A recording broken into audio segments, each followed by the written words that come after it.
যারা একদমই পাটিসাপটা বানাতে পারেন না নতুন, তারা এইভাবে একবার পাটিসাপটা ট্রাই করে দেখবেন।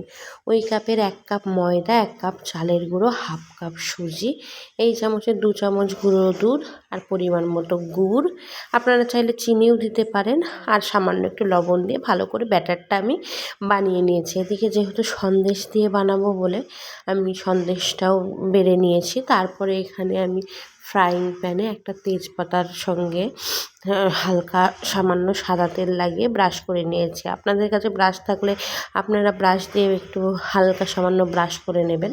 তারপরে ব্যাটারটা দিয়ে এই দেখুন ঘুরিয়ে নিয়েছি, যতটুকু ঘোরানোর বা ব্যাটারটা যতটুকু ছড়াবে ছড়িয়ে নিয়েছি। ছড়িয়ে নেওয়ার পর এদিকে সন্দেশের পুরটা আমি ব্যাটারের ওপর দিয়ে দিয়েছি।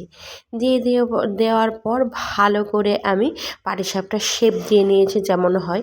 আমিও খুব একটা ভালো পারি না, এই নিয়ে আমি এই 2 বার বানাচ্ছি, আমার 2 বারই পারফেক্ট হয়েছে। তো এরকম করে ভালো করে দেখুন পাটিসাপটার শেপটা দিয়ে নিলাম। খুন্তি দিয়ে হচ্ছিল না বলে আমি আবার হাত দিয়ে করে নিলাম। দেখুন কত সুন্দর হয়েছে। আমি বানানোর সাথে সাথে আমার হাজব্যান্ডের খাওয়াও হয়ে গেছে একটা।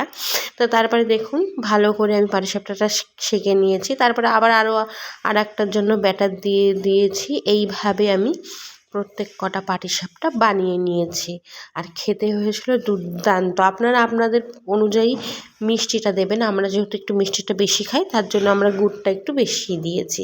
তারপরে দেখুন এইভাবে প্রত্যেকটা পাটিসাপটা বানিয়ে নিয়েছি। আমার প্রত্যেকটা পাটিসাপটা বানানোই কমপ্লিট হয়ে গেছে।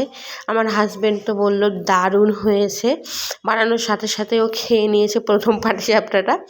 তারপরে এই দেখুন সব পাটিসাপটা এইগুলো এইভাবে এক এক করে সেঁকে নিয়েছি। তারপরে দেখুন আমার পাটিসাপটার রেসিপিটা আপনাদের কেমন লাগলো অবশ্যই কমেন্ট করে জানাবেন আর ট্রাই করবেন।